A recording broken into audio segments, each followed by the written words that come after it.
The town of Foggy Bog, Wisconsin was having a crime wave. It was a one-man crime wave staged by that master cutpurse, Yeggman Footpad, that 20th century Robin Hood, the Masked Martin. We're having a crime wave, a tropical crime wave. I'm Robin Hood's double who's always in trouble. A real Foggy Bog crime wave. The only difference between Masked Martin and Robin Hood was that Martin stole from the poor and gave to the rich. What are you watching, dear? I think it's the new David Susskind show. You see, my good people, that is the switch. I steal from the poor and I give to the rich. Look, dear, stereo. And to think we owe it all to the Masked Martin. So because of the Masked Martin, the rich were getting richer, and the poor were getting poorer. However, the Masked Martin's escapades did not go unnoticed by that great criminologist, Professor Waldo Wigglesworth. Hopperty, Fillmore, it's time to put a stop to the escapades of the Masked Martin. But, Uncle Waldo, isn't that a job for the police? Of course, Hopperty, my boy. But it's our job to aid and abet the law enforcement of our great little town. Now then, let's try to establish a pattern of the Masked Martin's recent crimes. Martin's pattern is he steals from the poor and gives to the rich. He's what we used to call in the yard a nonconformist. The normal robber steals from the rich and gives to the poor, which means... Yeah? We are dealing with a beatnik bandit. So, here's my plan. I'm going to disguise myself as a poor man and become a decoy for this malfeasant, and when he tries to rob me, wham, I'll nab him. Do you want us to come along, Uncle Waldo? No, I'd better work alone on this case, Hoppity, my boy. The three of us would be a dead giveaway. So Waldo took a room in the poor section of Foggy Bog and waited.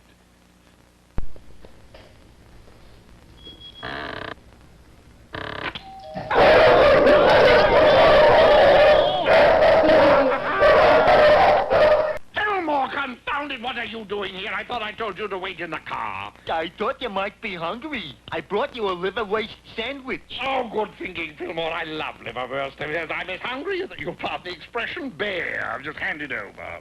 Hand what over, Professor? The liverwurst sandwich. It's gone, Waldo. Oh, what do you mean it's gone? Are you sure you came in here with it? Sure. I opened the door, and then somebody turned off the lights, and it's gone. You mean somebody stole my liverwurst sandwich? But that's nonsense, Fillmore. We're the only two people in this room. Unless you don't suppose the Masked Martin has stolen my liverwurst sandwich? No, that would be too ridiculous even for a beatnik bandit. My compliments to the cook, Alfred. Not the cook, sir. The Masked Martin. So you really think the Masked Martin was here? Well, Hopperty, my liverwurst sandwich didn't just walk away now, did it? But why would the Masked Martin steal a liverwurst sandwich, Waldo? How do I know? Maybe he likes liverwurst. What we must now do is reenact the crime. Hopperty, you and Fillmore go down and buy me another liverwurst sandwich while I wait here.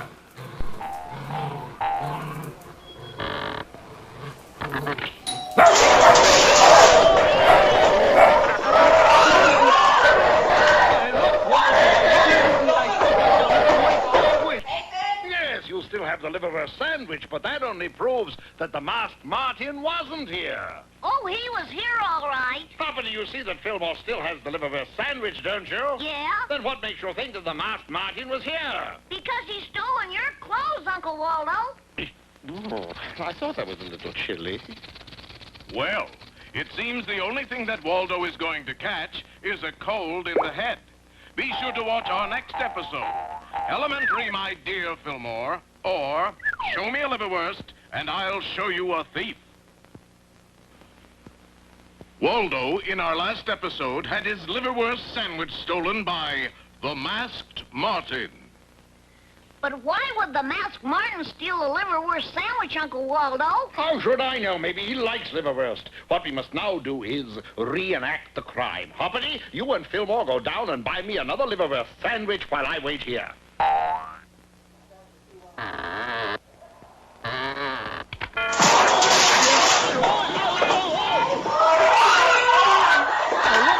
Waldo! I made it! I still got the liverwurst sandwich! That only proves that the masked Martin wasn't here. Oh, he was here, all right. Now, what makes you think so? Because he's stolen your clothes, Uncle Waldo. I thought I was a little chilly. Yes, Waldo was a little more than concerned. This time the masked Martin has gone too far, and by George, I would apprehend that land robber in 1 minute, but for one reason. What reason is that, Uncle Waldo? Modesty. This time the masked Martin has gone too far. What's wrong, dear? How can I be seen in an outfit like this? Professor Waldo Wigglesworth did not give up easily. After he got over a mild case of pneumonia, he at once set to work on his invention, which he called Professor Waldo Wigglesworth's masked Martin cutpurse catcher. Beautiful, beautiful. You will notice that I have a liverwurst sandwich as bait here. Once Martin takes that liverwurst sandwich, I'll have it.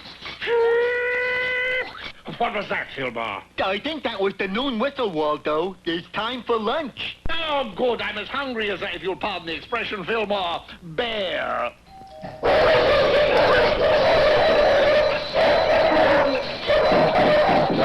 it off, Fillmore! Turn it off! By George, Fillmore, that's the last time I'll have a liverwurst sandwich for lunch. As I said before, Professor Waldo Wigglesworth did not give up easy. Waldo, why don't you give up easy? Nonsense. What is the one thing that we've been overlooking, Watson? Watson? My name is... Clues! We must find clues. Come, Watson, come. The game is afoot. Professor. Aha! Footprints! Waldo, those are mine. Watson, they look like the footprints of a giant hound. But Waldo, those are mine. No, Watson, they're more like the footprints of a giant bear. Do you know what we're up against here? Yes, Professor, The bear of the Baskervilles. The masked Martin has adopted the disguise of a giant bear. How very clever of him. By George, we're up against a foggy bog Moriarty, Watson. Waldo, will you forget about those footprints? It's him! Of course you want me to forget about those footprints because they are your footprints. Take off that disguise, masked Martin. No! By George, it is you, Fillmore. That's what I was trying to tell you. And the real masked Martin is running out that door. Oh, don't just stand there. Come, Watson. The game is afoot.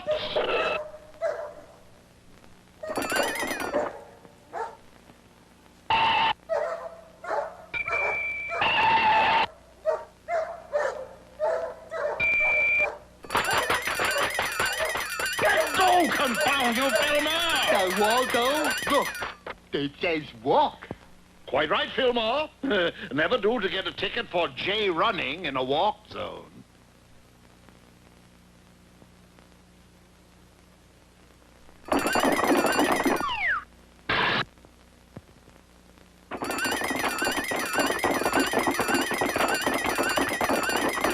Now we've got him, Fillmore. If you will notice, there is no possible way to escape from this blind alley. Yeah, Professor. You can say that again. If you desire the masked Martin to snatch, make sure you're the catcher and not the catch. It does seem as though the masked Martin is the catcher, and Waldo and Fillmore are the catch. Tune in to our next episode, Waldo's Alley, or Catch as Catch Can.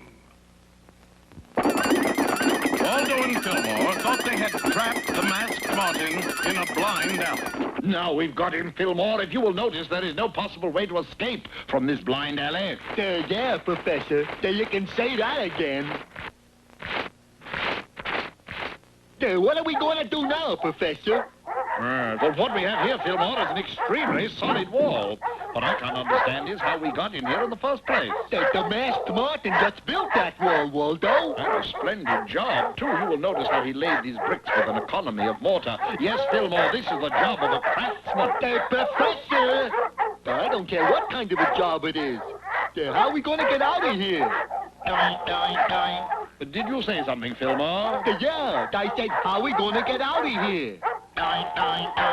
You did not. You said doing, doing, doing. I did not say doing, Waldo. Well, then who said it? It's coming from the other side of the brick wall. Why, it's Hoppity! Hi, fellas. What are you doing here? It's a long story, Hoppity. What we have to figure out now is how to get out of here. Well, why don't you just hop out? No, you see, nature did not bless us with your particular physical gift for hopping, Hoppity. I just have to think of something else.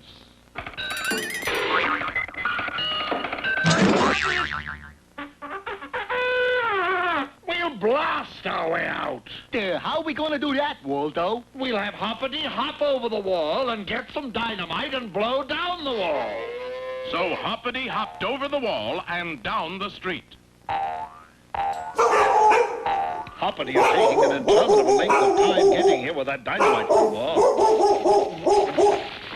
Maybe he got lost, Waldo. I think I heard a boy.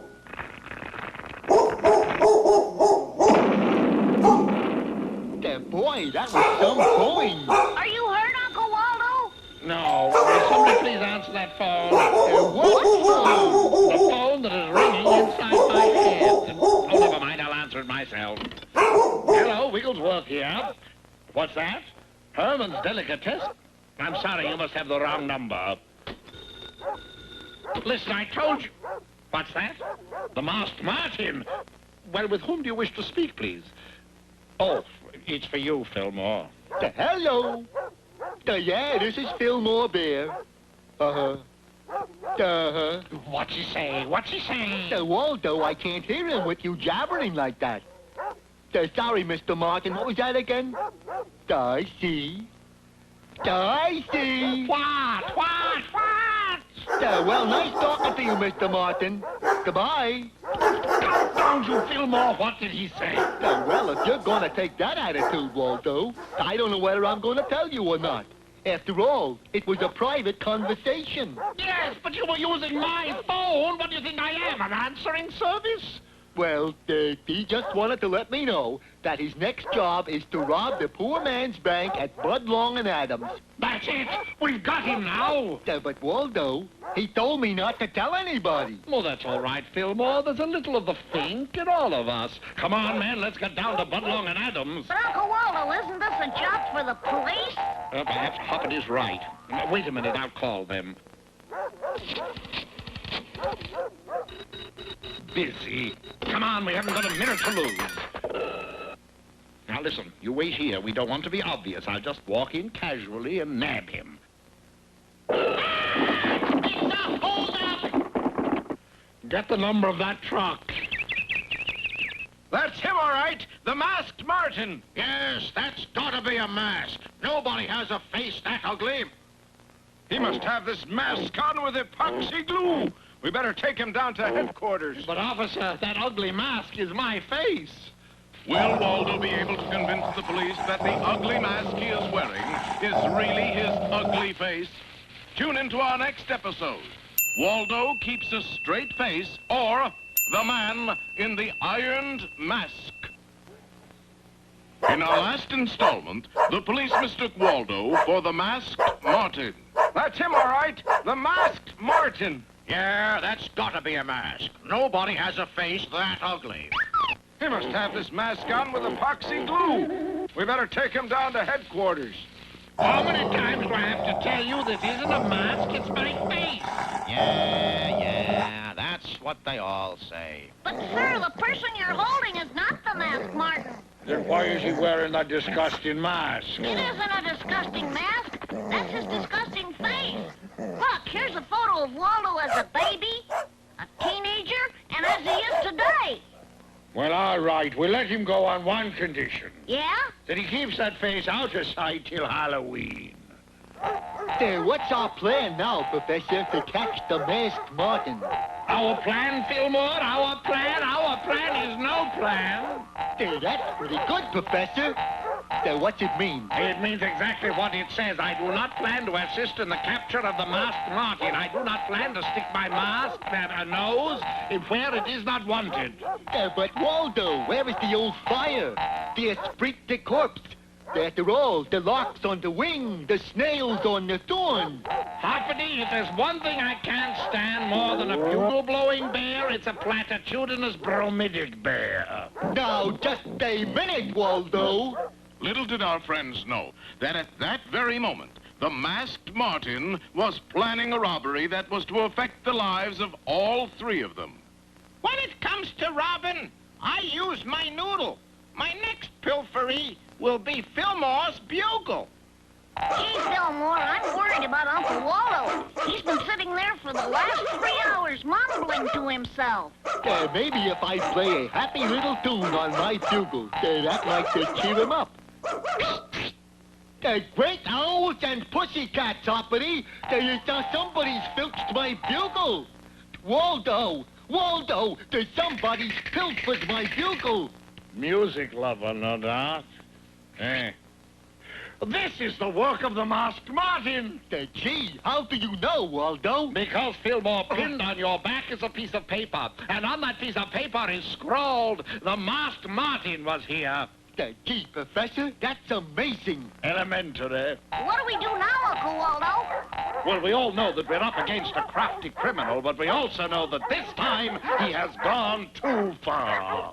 How do we know that, Professor? Because he has stolen your bugle, Fillmore, and the temptation will be too strong for even Martin. Temptation? To blow the bugle sometime, somewhere in this city, a bugle is going to blow. And when it does, we are going to be there.